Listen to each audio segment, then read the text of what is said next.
So looks like they're ready to go. Yes, Arjun, I don't think you need any introduction, so you can introduce yourself and then go ahead. Starting on a tremendously awkward note.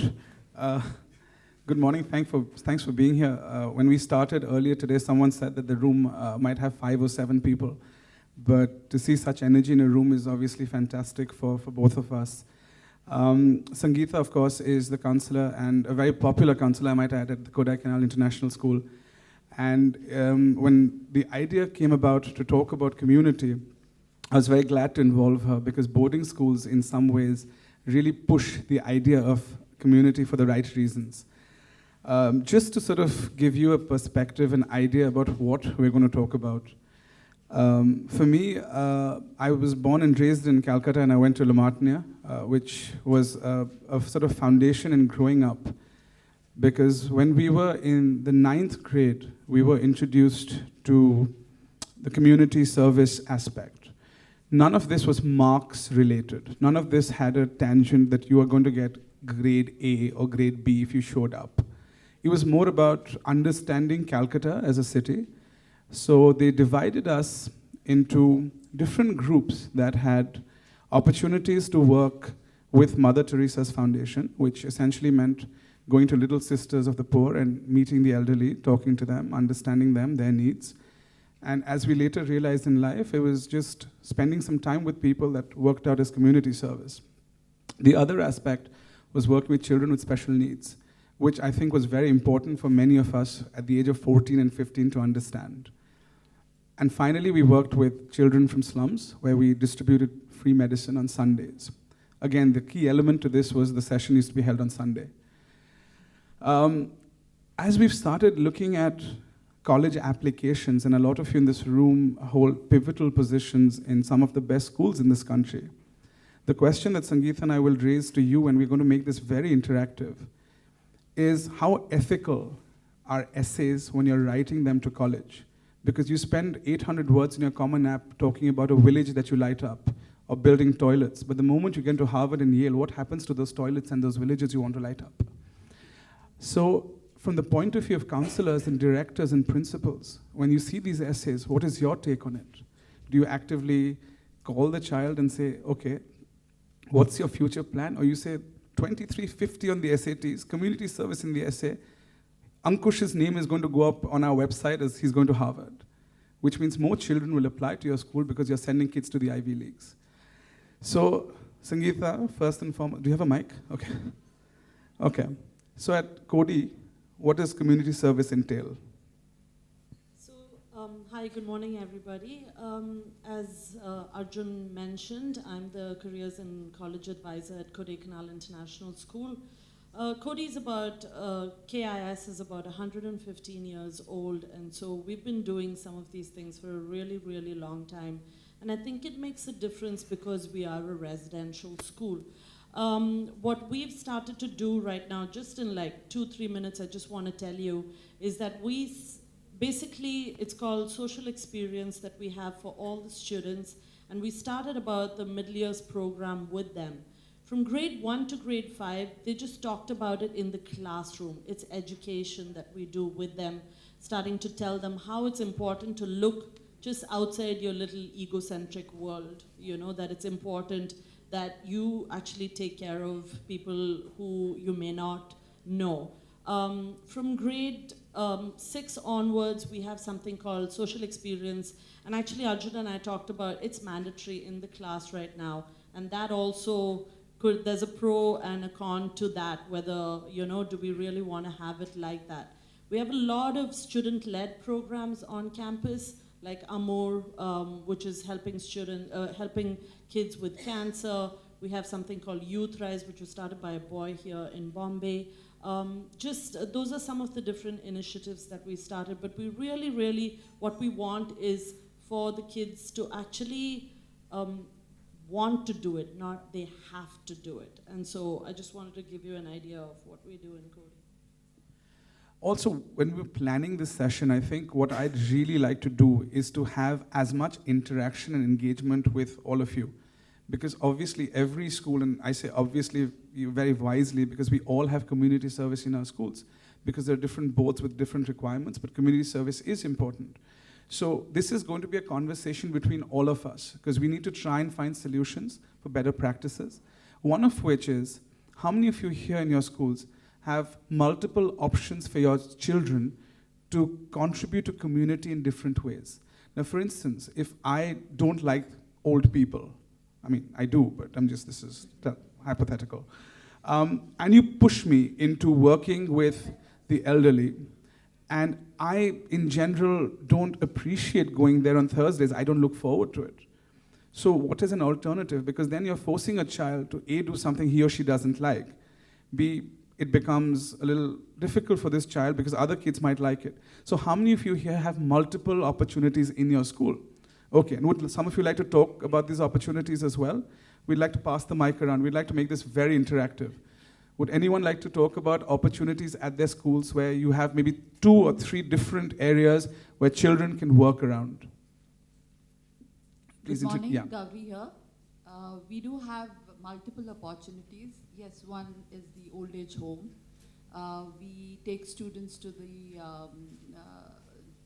Tata Cancer Center, right, so that they can interact with children who are suffering from cancer.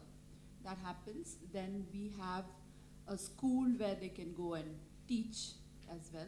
This is to a community of underprivileged children. Now that's a third opportunity. Apart from that, there are a lot of fundraising opportunities that students have. They can prepare sandwiches, or they can do fireless cooking on their own, raise funds within the school community, and then it all goes towards going to a charity that the school can support. So these opportunities are presented to them throughout the year.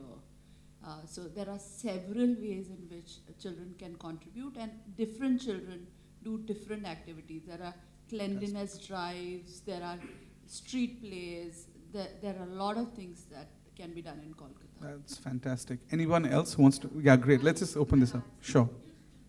So, yeah, we are also doing all this, but there is something which I can add to this. So there is a new thing that we've started, that kids are very, they like motion, they like to play around. So what we've started doing is, let's say you're a footballer. So we train the slum children to play football. This is something which I think, has an edge over blind school, has an edge over even old age, because they love to do that. So we are right now working with a Harvard pass-out coach who's there in Chandigarh, and we work with them. He's basically making these kids play squash, okay, and football and badminton, any sport you name it. Okay. And kids are very interested. They intern there, they teach them also, and they help them play the sport as well. So I've seen that they enjoy it as much, and you don't have to tell them that, okay, you need to go for this, or this is a social thing you must do. It comes very naturally to them. So great. I think linking passion to community is very, very important. So for instance, young people, and we were talking about this, sports is a very easy way to break down and make them understand that this is something you can do, you love it, plus involve other people as well. And this directly reflects now at university where I teach on food.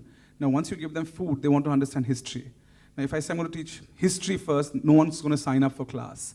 So linking passion to something students like is actively one of the most important things that we must realize. Ma'am, you were going to make a point. Just adding to what has been said earlier, if, as Arjun said, I don't like working with old people, one of the things we tend to do is to go back to the student and say, okay, what do you like to do? Could you initiate a project? Great. And this way the projects grow, as well as that sense of ownership and responsibility builds, and ultimately, if it works with succeeding cohorts, it becomes a kind of a legacy which then stays on, which then goes back to your question. Okay, you did this and you've gone off to Harvard. What's going on after that? So can we have something more sustained? Absolutely. Right at the end, we're going to actually discuss solutions and better ideas and practices. And that's the first thing we were speaking about, is to create a legacy. For instance, if 3 of us came together and did something, it could go on and you can have more innovations in coming years. So the essays might have similar sort of stories, but you can actively have additions that add value. Yes, ma'am. I think one of the fundamental questions we all always need to ask our children is, what difference are you making? Which is not the difference that you're making to yourself, but what is the difference you're making to others? So, this is a dilemma which I like to share, because there is an organizational aspect in schools. It helps to have Habitat for Humanity, your XYZ organization, you slot into that, they look after it, they take your children with you into a slum area. And that's great for your kids, but really what difference is that making beyond playing around as a wealthy kid? You have to go, in India we have this incredible thing called class, and the class divide. And I think that you have to address that with kids, especially in affluent schools, which means engaging with the people who are working in your school in a real way. It's not something out there, but it's got to be something inside your school that is changing. So I'm just going to take on from what you're saying, and we'll take a few more little later. But just to sort of take on from what you're saying, one of the most bizarre essays that I'd once read, so a family friend was applying to schools, and in the community section wrote, my contribution to community is I play cricket with my driver and his son every day. And I asked him, do you bat? Because at least if you're bowling, you're contributing. And he said, no, I bat. And I said, well, you've just taken away everything. So it is important to address privilege. And that's something Sangeetha and I want to talk about with all of you. And when do you introduce community service at school? Because if you're introducing it in the 9th grade, it's linked to marks, it's linked to SUPW, it's linked to CAS. So when do you start introducing it? So a child wakes up and says, I'm going to start creating a happiness journal. I'm going to write a diary where I said, I have done this today and I feel good about it. And how often do you as counselors tell them that, hey, this is great, you're a 9 on 10 on your happiness, just link it, but at least they feel happy about it. So when should we introduce community as a concept to children? Even before that, and something that I was sharing with Arjun is that a lot of us are counselors here, and we are trying to get to know our kids and trying to, make them look good in the recommendation letters and all of that. And I don't know if you all agree with me, but I think as counselors, we need to be involved in some of these projects that the kids are doing. Go with them, over the weekend, or go on Thursday. It may not be the loudest and most boisterous boy, who what his personality is going to be like. But you might find something so different of a child who's actually quite reserved in a classroom when you're actually taking part in a project. You might see them leading something, So I make an effort, and I think it's easier. Again, I have to reiterate that because I'm in a residential school, my life is the school, So it's very easy for me actually to go with a group of kids and actually observe them. But we have something called smokeless stove, because realize that Kodaikanal is 7,000 feet above sea level. There's nothing other than the school there. So we really have to make do with what resources we have there. So whether it's playing football with kids in a government school or going to build these smokeless stoves in houses in little villages, what I try and do is, when we try doing that from the age of, when they're 10, 11, just even if they're, just passing on a brick or, helping mix the cement, whatever it may be. But I think it's very important that we start at that young age, just also with regards to, for them to recognize how privileged they are. For them to just have that sense of, oh my gosh, I really need to, this is something that I need to do from my heart, not from my head.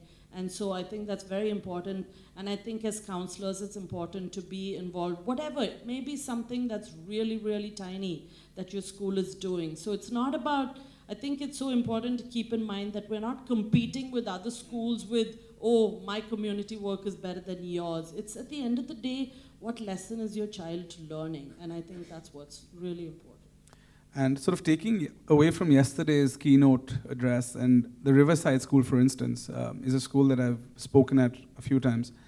And every time I've been there, there's a new initiative with junior school children. So that the jewelry project that you saw, for instance, when you start talking about privilege, so I teach at a university, I'm an assistant professor, and I teach at a university, it's a different ball game altogether, because by then they think they're entitled. By then they think a lot of what has been taught in school is forgotten, because there's a new chapter in their lives where they feel they deserve to be there. So for instance, at university, when I was at St. Andrews, we did a lot of community work at university level, because university wasn't just that essay you wrote about community to get in, it was you carry it on. They actively had people who read your statements and then reached out to you at university by saying, we read this essay, fantastic. Would you like to go to Tanzania to build some houses in a village?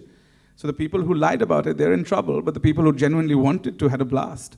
Similarly, at Jindal, when we first came on board, there was one thing that really touched a chord. Student-led initiatives, and these students are actually the ones that are on scholarship. I don't know how many of you are aware, but the Jindal fees is relatively higher compared to the state-run universities. So for me, to address privilege with them is very important, because we're in Haryana where the CAP movement is still prevalent. You have women who are not allowed out of their houses. So when 8 girls come to me from Ahmedabad and Bombay and Delhi and say, we're going to enter these villages and we're going to negotiate for their employment, you feel a sense of propriety, you feel so strong about what your students are doing that you get heavily involved. So these kids have now literally employed over 200 women from villages in Haryana who work full-time at the university, be it at the laundry, be it at the chemist, be it at the gardening skill, whatever, but they're working. And you see the joy in their faces. They don't have to cover their faces when they work. And we've actively had conversations, and this is something that I feel very strongly about, is to introduce children in your school to all kinds of people from all kinds of backgrounds. It is very important for them, because tomorrow they will be decision makers. Tomorrow they will be sitting and discussing who to hire and who to fire. But let it not be a reason around caste, or let it be about socio-economic backgrounds. Because when you talk to these people, you realize these didis and bhaiyas become pivotal in their college lives. So they work around these villages, they work at an orphanage where they go every Saturday, and every 4th Saturday, all the children from the orphanage come to campus. Now, the biggest fight at an orphanage is keeping children, because they run away. I can't begin to tell you the nightmares that you hear from people that run orphanages. It's not easy. They literally stay up all night because that's when they plan escapes. So what do we do to improve it? You can't take a bunch of kids who go to fantastic high schools, they ride around in Audis and Mercedes-Benz to come and say, I'll sort out your problems. You have to mentally condition those children in the first place. Which leads me to another question. Before your children from schools go into community service, what do you do as school teachers and counselors to tell them to be sensitive? It is so important to be sensitive. When we went to Atlamatne, when we went to Manovikas Kendra, our teachers told us that you are luckier maybe, but you must not go there and make fun of children with special needs. When you're 16 or 15, it's natural to laugh. It's natural, and I'm being very honest here. When we were all younger, we weren't pointed out by saying, go there and be sensitive. You go there and you realize that you are privileged. You are going to try and make a difference. But we were sensitized before going. So it's very important that you run these projects. But let it not be just because you're going to go to a slum and play football and then come home and play your PlayStation. So how much of that actually goes into your school? How many of you actively feel you can do more? How many of you feel that before these children are introduced to community, you have a presentation? How many of you involve parents of these children? Is there any school here that, yes, please.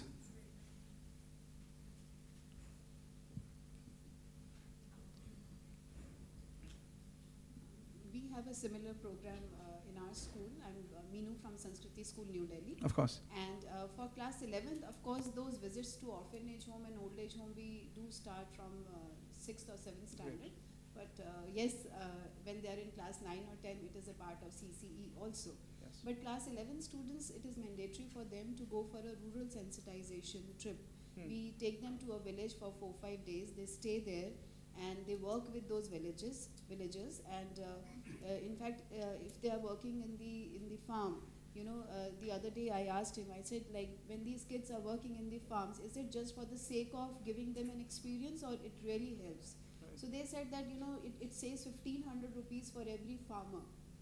So they will do maybe the cutting or the plowing, whatever work the farmers tell them, they do it. So for 4 or 5 days, parents are not allowed to call up the kids. Kids are not allowed to carry their phones. Everything is uploaded on the website. And before we go, we do give them an orientation that you are not going to a museum where you will say, see certain things and you will talk among yourselves in English. So we do direct them that talk in Hindi in their language, wear only kurta pajamas or salwar suit, and be at their level. So they cook food there only, they eat there only. So it's a very nice experience. That's a fantastic and they are not experience. evaluated for this. That's wonderful. As long as you don't keep linking marks to everything, you'll actively have people generally volunteering. Ma'am.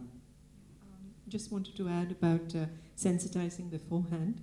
I worked in a school where we went regularly to a place where there are people suffering from a disease called Huntington's. It's a degenerative disease. And so some of our students took a video with their permission, because this was a hospice and it was the end of their... So we brought that back and showed it to the next group of students that was to go, because we realized that some of our students were shocked by what they saw, and it hurt them. And so 2 of the students of the next group said, I'm sorry, I can't go because I can't stand that. And so we had to respect that and say, yes, that's fine, but you need to know beforehand what you're going into. That was one thing. The second thing I'd like to add is that even we and students going to a space thinking, oh, we could do this, we could teach the children English, or we could help them with mathematics. And when we go in there, we realize that there's so much else that actually needs to be done before we can think about whatever it is. So the needs of the people we're going to work with, the students who go in there realize that and then change their whole plan. And they become much more sensitive, but that realization has to come to them. It's not something that we can decide beforehand. Just to completely add on to that, and before, I'm going to bring Sangeetha back in, is one of the most life-changing experiences I had was when I moved back from England to Bihar to work on farmer empowerment, and investment banking seems so much cushier. The first thing you think is you can make a difference. You keep thinking you can change the world without realizing that the person changing the most is you yourself. That self-realization, acceptance is very important. And there's a school in UP in a village called Beti Chiragpur, where I spent about 3 months teaching. And the greatest learning experience there, more than anything else, was educating the parents. Because like ma'am rightly was speaking about from Sanskriti, about sending children to rural lands to understand the larger landscape in India, which is very important. Trying to convince a farmer to send a child to school is the hardest thing I've ever had to do. Because here you're asking for 13 years for results to show, whereas he says, I see a result tomorrow on my plate, which is a very difficult argument, especially for a city boy to have. And you go there and you're anyway sort of divided as someone with an accent and wearing pink pants, where everybody else is like thinking what's going on. So you sort of change the way you behave, think, act, react. And then you go there and you say, no, please send your children to school, and I'm here to do community service. How long are you there for, Arjun Puri? 3 months. And how many children will graduate by then? 0. So you're there to try to at least question the mindset. So in fact, one thing that we've done a lot of study about this, and this is something that I'm writing on, is when it comes to schools, especially the day schools, it's difficult sending children away for 4 days or 5 days. I don't know why. I don't think parents will miss them that much, but I just find it very difficult that some people can't take 5 days off from their lives to go to a village. But in itself, it's a great learning experience, right? So at university now, we're sending 25 kids this year to Madhya Pradesh, to a place called Rahugad, where they're going to be working with the local MLA who was at the Doon school with us, and he is literally going to give these kids an absolute 101 on what it takes to be living in areas without electricity, how difficult it is to understand about infrastructure. We complain about Wi-Fi speeds, it tests patience. But try living somewhere where water is not available, and they say, please huddle up, there's a cobra outside the room. Now, these are problems we don't face, but our children, who are rather privileged, should actively get such opportunities. And this has to be voluntary. You can't say 31, roll number to 47, off you go to Rahugad. They'll probably opt out of your school and transfer out, because parents will fight for you. But you must start realizing and thinking a little out of the box to try and engage your children with opportunities over and beyond what is happening. When you go back to your schools, spend some time, list out all the community service activities that you've run, and ask yourself, when was the last new initiative that you introduced? See, the tried and tested methods are fantastic. It allows your children to grow. And it's happened generationally. Your argument will be, but these kids didn't do it. You did it in 2003. This kid is doing it in 2013. Great. But also times are changing. How do you try and make community service A more viable with the students and make them more passionate about it? Which leads me to asking Sangeetha an important question. Mandatory versus voluntary. Okay, so we have something called field trips that we do every year, and we use this word community service so so freely. But I think it's not only about teaching kids about service; it's about learning about a particular community. So what we do is we want our kids, because a lot of our kids are from Korea and from Tibet and from Bhutan and north of India. And I know I was at a conference last week and there were people who didn't even know, Tamil Nadu, Kodaikanal, and I'm like, you gotta be kidding me. Are you telling me in Bombay you don't know where Chennai or Kodaikanal is? Anyway, I took offense to that a little bit. But just basically, we want them to know about South India. So what we do is we do field trips, and this is mandatory. And we do field trips to different parts in South India. So whether it's to Pondicherry, or whether it's to a cotton mill in Tirupati, or whether it's to clean a dirty beach in Kochi, whatever it may be. But it's all in South India. So what we want them to do is not only go and work in some of these, or do service in some of these communities, but actually learn about these communities. But I also just wanted to make a note that we may, prepare them and tell them about field trip, and this is what you're going to do, and this is what to expect and not to expect. But you also have to be ready for some of that learning to happen when you're there, that you're not expecting. And I have a funny story with this. So last year, we had field trip just before the SAT exam. So a whole lot of kids came to me and said, Miss, we really don't want to go for field trip. Keep us back here. We just want to stay here and do tests and, mock tests and all of it. So I said, okay, I'll make an SAT field trip. You'll stay in Kodi, but I'm going to take you out to do some social work. And they're like, no. And most of them, as you can expect, were all Koreans who stayed back. So I had these bunch of Korean boys and a few Indian girls, and I took them to a close-by village about like 10 kilometers away from Kodi. It was a wet, rainy day, and they had to go and make like little flower beds, or somewhere that they had to plant and dig and all of that. So I said, be ready, you're gonna get dirty, nice shoes, socks, all of it. As usual, they came in like chappals and little shorts and all of that. I'm like, fair enough.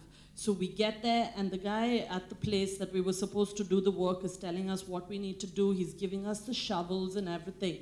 Not even 7 minutes in, and one boy is standing with his hand out, Miss, a leech. And there's this leech coming out of his hand, and I'm like, oh my gosh. Like I didn't prepare them that place was infested with leeches. So I ended up with all the shovels and had to do all the digging on my own, because there was no way these kids. And so I know that's a little bit over the top, and we really need to be prepared sometimes that the learning is going to come. You're not prepared yourself, and you just need to be aware that some of that learning. So we have that's one thing that we definitely make mandatory, that all the kids will leave for 5 days, and then they come back and do a reflection and actually have a little bit of an exhibition where we can walk around and actually talk about what they learned on these field trips. Interesting. How many of you in this room actually feel you can make community service voluntary and not mandatory? 5 hands. Okay, and how many of you think, no, it has to be mandatory, that's how the kids will sign up? Okay, we're being honest, that's important. Sure. So when you say beginning years, when would you introduce it? So like 6th grade maybe? 6 to 8, it's mandatory. And then you allow children? Okay. Okay. Interesting. Yes, you have a point.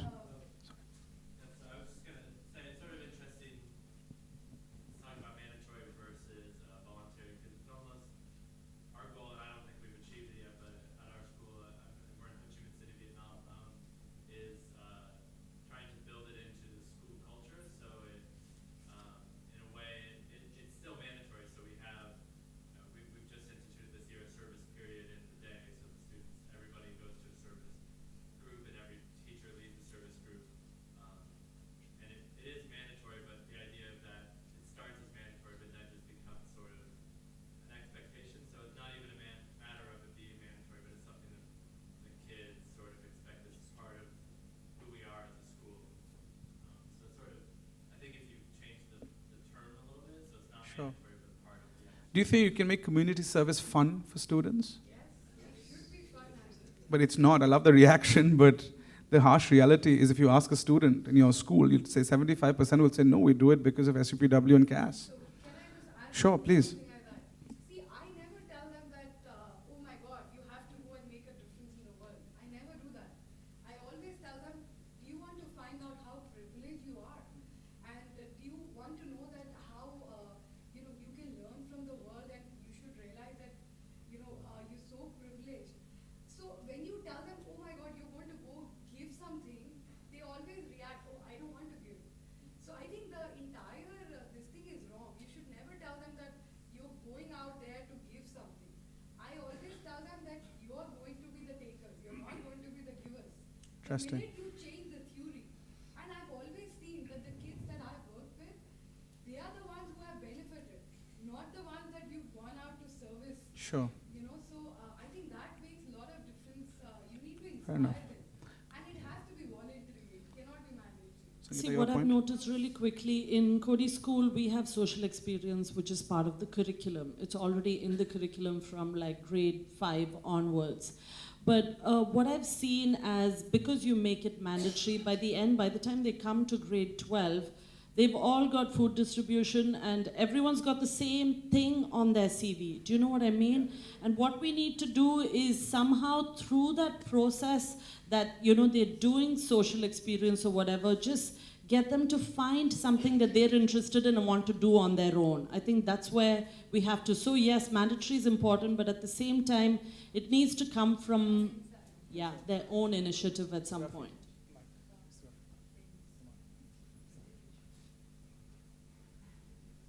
Good morning. Just want to ask one question to everyone over here. What is the motive behind community service? Thanks for reading my mind, sir. Yeah. Actually, you cannot make it mandatory. It has to be from within. And that's what we need to teach our children. Because at the end of the day, what we find is it only for the essays? And the moment they get into an Ivy League or maybe one of the good colleges, they forget. So I think it's for humanity, serving mankind. It's for the values for life. It's for their integrity, character. I think we need to teach that. And for that, what I've done is I've introduced value education in my school. And you just mentioned about fun. So what we said was so many fests and all happened in the city, in our school. So for the first time, what we did was we called it Crucible of Dreams. And we had these underprivileged children studying in different schools run by NGOs. We brought them in and we had a competition for them. So first time in the life, they actually, were in an AC auditorium with the best of the light and sound, competing against each other. I think that was fun. And even our boys learned a lot from that. Thank you. Thank you, sir. Mr. Rafi is principal at Lamartine College, Calcutta. Right. My concern is that I think we're all in the same boat. Everyone agrees that community service is good. And it's good for the world and all those sort of things. But how many people in here actually do community service as adults? Yes, somebody might do a little bit of, I'm not asking you to put your hands up, but we're making kids do community service, and a lot of that's coming from the US admissions. The US admissions is saying, you need to have this and you need to do extra stuff apart from your grades. And at our school, we have lots of kids who are doing all sorts of fantastic stuff. And if you read their essays, they are God's gift to not only Mumbai, but India and the world in general. And I'm becoming more and more cynical as my hair goes greyer, reading admissions essays about how wonderful experiences they had and how they've seen a poor kid at an orphanage and it's changed their life because now they know how privileged they are. It's like, really, is that what community service is all about? It's not about that. And it's fantastic. But as much as we say it has to be from the heart, it isn't. Because the American universities are requiring it. And they're wanting to do bigger and better. And authenticity, in my eyes, is the hardest thing in the essays and whatever. That's exactly what we're leading up to. Perfect. There's a segue for it. My God, you guys are reading my mind. This is bizarre and very scary. Yes, ma'am, just a quick point before we... Sure.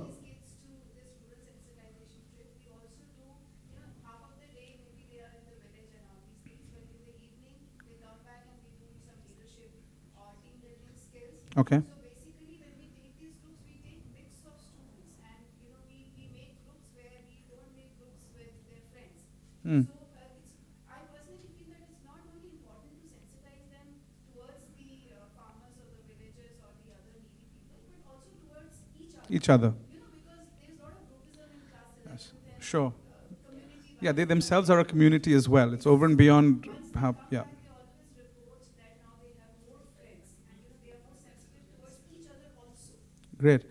Just to add on to what Barry's saying, then we'll sort of come around. And this is a massive dilemma in terms of we're all human beings, and where do you judge who's genuinely writing something that has moved him or her, vis-a-vis getting somebody else to write an essay, which is anywhere unethical, to get into a great college, but writing about this child that has changed this other child's life, and he saw this kid at a red light, and every day he goes to provide food, and now that kid is dramatically educated, and is going to probably end up at working at Tata Sons.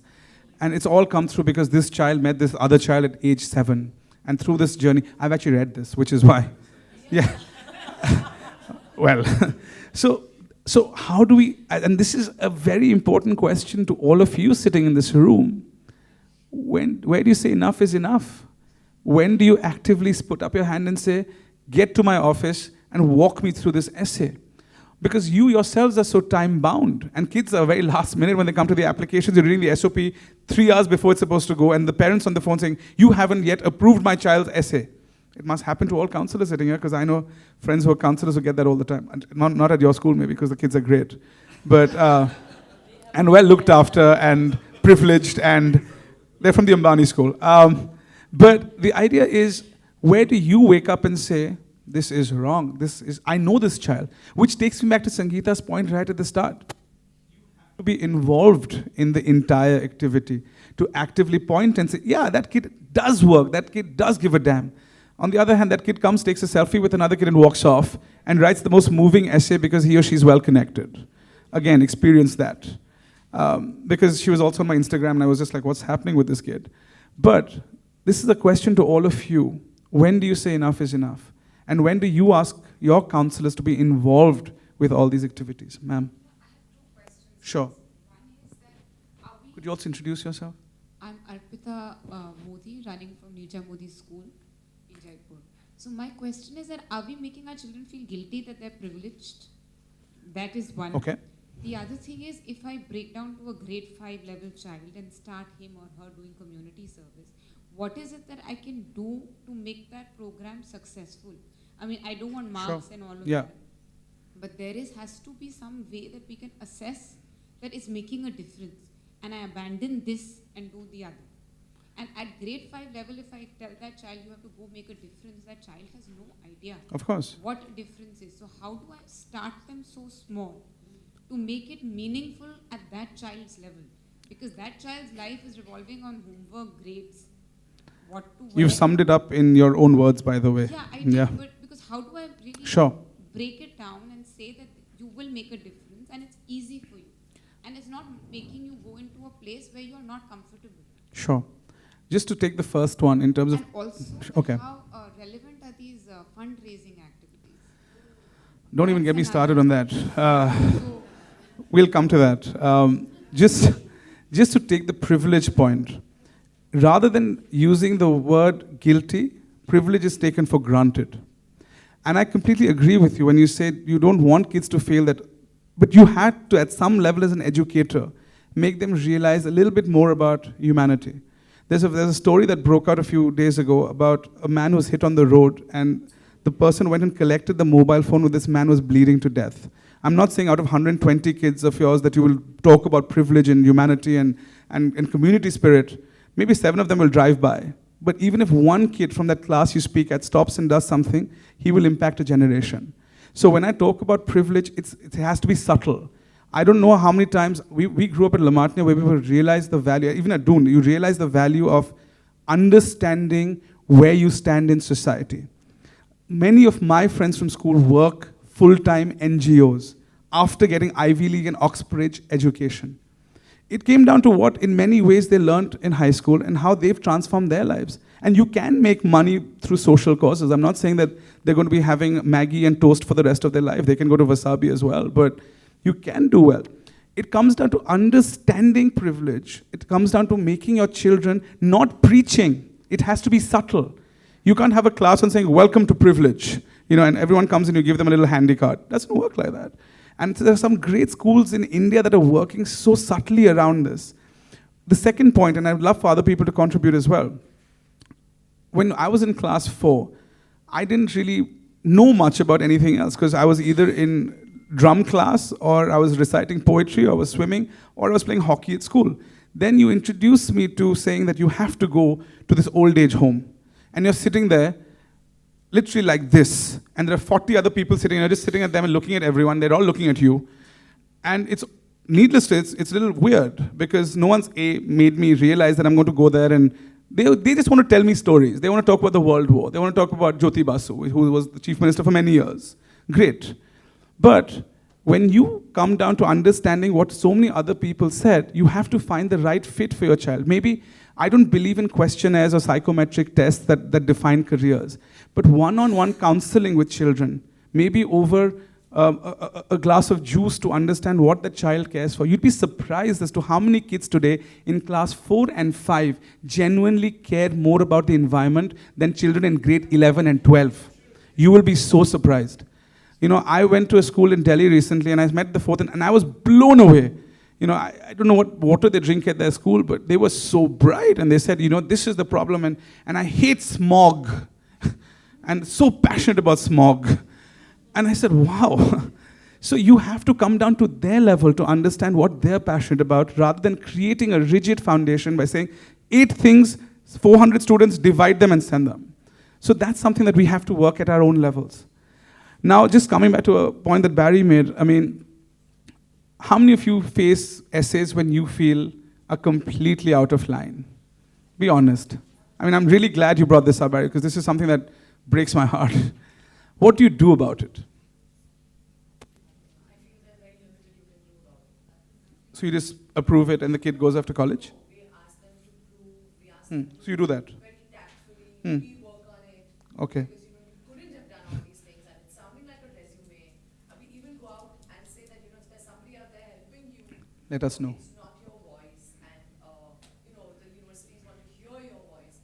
But just like what Barry was trying to say, I don't think you can do much till the universities don't stop asking for these things. We will keep getting them.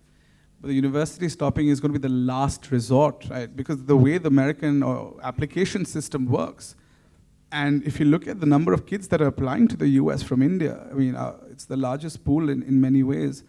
So hence we've created a system of being unethical from the age of 16. We start community service in the first grade. Fabulous. We have our classes going out into children or little child orphanage homes and things like that, going and singing with them, going and giving them food, etc., etc.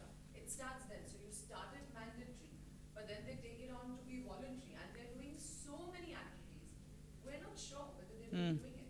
There we go. Villages and orphanages, and we have no idea whether they've actually done that. Yes, that's another favorite, adopting villages. I'm not sure how valid this is and whether you'll agree with me or not, but because, like I said right in the beginning, I try and go and observe or work with some of these students, and if I see someone who's completely outstanding, then I make sure that I mention it in my recommendation letter, because then there's some sort of synergy between what they've written and what I'm saying in my recommend. And I think for the most part, universities trust our recommendation letter. So I think I try and, not for all 120 who are going out, but I will pick some of them that I can, who I can genuinely talk about. And sometimes we have a social experience teacher. So then sometimes we recommend that the students ask the teacher to write that, the optional recommendation letter, which is not a subject. I don't know if that works or not. You have a point. I'll just get the mic. I was just going to say that I think one of the strategies might be to encourage more authentic reflection earlier in school. So we have an advisory program, and we haven't been doing this very well yet, but I'm hoping that this year we're going to start having the students have discussions within their advisory, their homeroom classes about what they've been doing, starting, at grade. Our secondary starts at grade 6, so starting early, having them reflect. So it's not just when they arrive at grade 12, they're doing that reflection, and then by then, then you're trying last minute to correct some of these errors in their judgment and the way they're thinking about their service experiences. So trying to catch that earlier, to have them do more honest, more open reflections about their service experiences. Interesting. Yes, ma'am.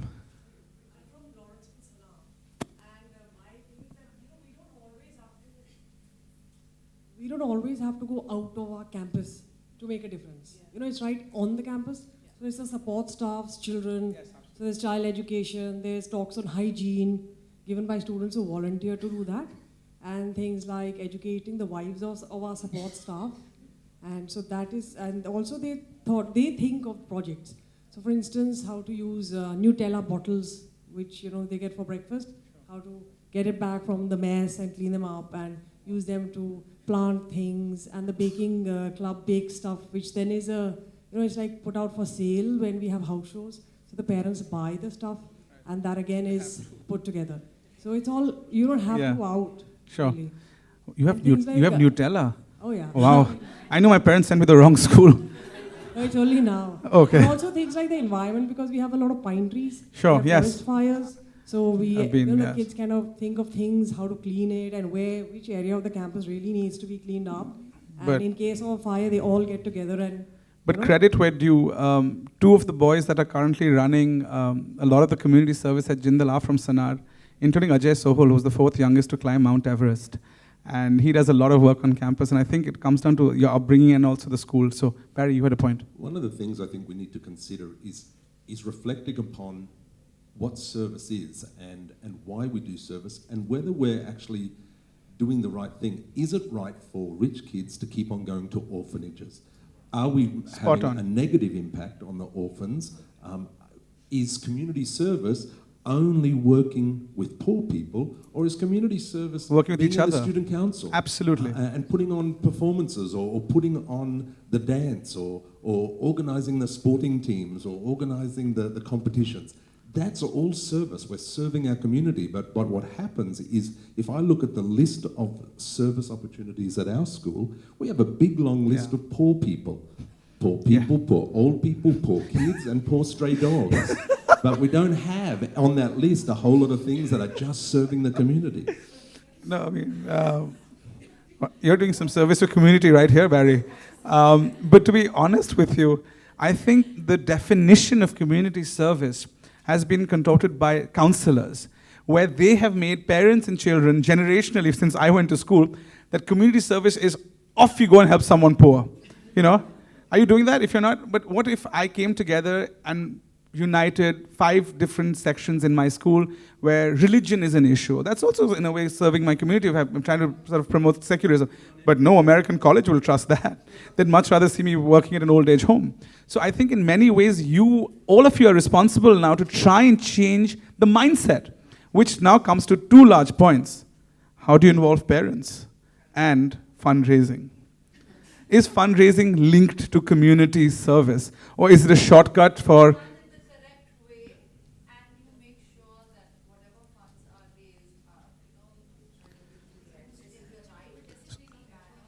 Yeah, but does it really create that impact? Imagine, for instance, I'm just playing the devil's advocate. I bring 10 kids together, and out of which 6 of them are from the most well-connected families in India. They come together for a bake sale, and all the cakes are coming from Taj and this and that, and then Amitabh Bachchan bakes a cake. I'm telling you this is, no, but hear me out. There are different kinds of, fair enough, but there are many other ways of raising. So for instance, they'll take art from a film star or a cricketer, and schools do this to raise funds. So when you're promoting community service, how many of you here use fundraising, calling it community service? That's the question that I have for you. 1, 2, 3, 4. Okay, so most of you still don't do it. Larger question. How do you involve parents? Rather than just calling parents for PTAs, for investitures, sports days, or career days where you want them to give all your children internships. When and how do you involve parents to be involved, to give ideas, and to make them understand? Again, larger point from what Barry was trying to say earlier. The parents' mindsets also need to be changed. And how many of you actively inform them? Parents will read a flyer which says, I know the Sri Ram school in Delhi does something. They send their kids to a place called Balwadi. They get a flyer, and it speaks about what the kids have done. And I know a lot of parents who said, my God, they had such a great time. They're just doing so well. And I read the flyer. Okay. Over and beyond that, have you had a conversation with the counselor, the teacher, or your child?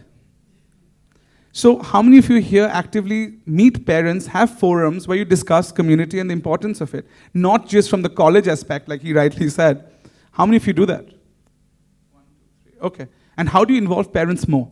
That's my larger question. How do you involve parents in understanding the larger community? Yes, ma'am. We have a small school, a representative school called Creative. So we're a very small community of 140 children. So we still are at the Sangha kind of thing. So we do have bi-weekly or monthly meetings with the parents where we update them on these programs. And it starts at the school level because for us it's the children of the maid, the driver, study along with all the other kids. There is not like, so there is a sensitization that starts right from the beginning, right when they're very young. I see. And community service is more about, it's not just about giving. Through that process, it's a lot of receiving that we do. So we encourage parents to, we support local government schools around. So whether it's a stationery required or we encourage parents to come in and spend time with us there. And many parents do come in and take part in the initiative. Your challenge will be once you become bigger, and then trying to get those parents. Good luck with that. Yes, ma'am. Good morning. Good morning. I'm from the Assam Valley School. I would just like to talk about the fundraising bit. Please. Our school, it's student-led, student-owned, and what they do is to help the neighboring school run for the tea children of the tea workers. So they didn't have toilets. So the fundraising that we've done so far is to make toilets, which our students went and constructed also. Lovely. So over the years now, I think about 3 years, to add to their educational, the tools or kits that they need to help the classrooms, either to, like usually what they have is one big room where they just divide it. So with with the plywood. So now they've been able to get more fans in, to make it more comfortable for those students also to study. One common theme that I've noticed that we've all spoken about is how local our community services are. Everyone, in terms of their schools, it's very local. It's great. We're thinking local. We're trying to make a difference. But also to try and engage them with a larger picture when you start at a middle school level would help, which would only allow your students to go away for those 4 or 5 day trips. I can only imagine the benefit of someone from the Bani school going to a village in UP or Bihar, hypothetically, from Lamartne actually coming to Karnataka, to also understand how the country functions. Because communities also understanding, we're a large country with lots of languages, lots of religion, lots of castes. So to try and actually send them out a bit away from 5 or 10 minutes away from your home would also add value to community service, because community is a larger definition. It's not just your neighborhood or someone who speaks the same language as you. So we're almost at a close, but this has been a fantastic. Sangeetha, thoughts? I just want to say 2 things. First of all, I know that Barry said, we're trying to it's supposed to be a heart thing, when kids are doing this. But when they're writing their essays, all the other essays that they're writing are all head issues, I think. You know what I mean? And only when it comes to something that they've done and they've given back to the community is it a heart issue. And you actually can make out when you're reading an essay whether a child is being genuine or not, And I think that's where it lies for us. I think we have that power to discern whether they're being authentic or not, and then to pull a child in and say, hey, this is rubbish, And I think the university sees that too. So it's very important that if it's a genuine heart issue, that needs to come out really, really well. And the second thing is, We're a room full of counselors. I think it's a great opportunity, like Arjun was saying, for us to get together. You know, if I can send my kids from South India, you know, somewhere to the north, or y'all want to send, let's get together and work together. You know, it's not like, you know, this is about sharing best practices, and this is about getting together. And at the end of the day, it's about that student, you know. So let's try our best to get together and work and just make that learning complete for each and every child. I have one question and a suggestion. We are discussing how to introduce and when to introduce community service. What I feel, you know, charity begins at home. So even if we can, in primary school kids also, if we can tell them how to help their grandparents and Mali, you know, who comes, or the maid who comes, you know, maid comes with the child, you know, even if we can start sensitizing our kids from that age, we don't need to, you know, take them out first. Right. Secondly, I would like to ask you, like one of my students, her aunt lost her daughter because of cancer 1 or 2 years ago, and that aunt now had a young baby because, you know, she wanted to have a girl child because she lost her daughter. So my student was giving full support to her aunt. So, you know, spending a lot of time with her and supporting her emotionally. Now, this help she's providing within the family, will you consider this as community service? Because, you know, Absolutely, 100%. Other time to go out. Does anyone disagree with that? I think it's 100%. We can consider it. Absolutely. No, and another child who after school he always goes to his Nana Nani's house and, you know, to be with them for 1 hour or 2 hours because mother is also busy, but at the same time, you know, he's also taking care. So when it be considered as Please ask these children to apply to the Jindal School of Liberal Arts and Humanities. No, I'm asking grandparents. No, yeah. I'm talking about grandparents. Just one point to what you were saying before we wrap up is you did mention about little children sort of having to be sensitized. That's also to do a lot with the home you're a part of. Because the children will come to school, but they come to school for 3 hours or 4 hours when they're that age, and then they go back home. So if you see the parent ill-treat a driver or say, "Khane mein aaj namak nahi hai," and then, you know, just throws the roti away or something, the child is picking up things because behaviorally children at that age pick up what their parents do. So which is why the interaction between school and parents from a young age has to start in a big way. But thank you so much for all of you to being here this early. I wasn't expecting so many people. Good luck with community, and thanks for being a part of this community. So, you know, we're outside if you want to come and have a one-on-one conversation. If looking at plans to work together, build a consortium, good luck and have a great day. Thank you so much.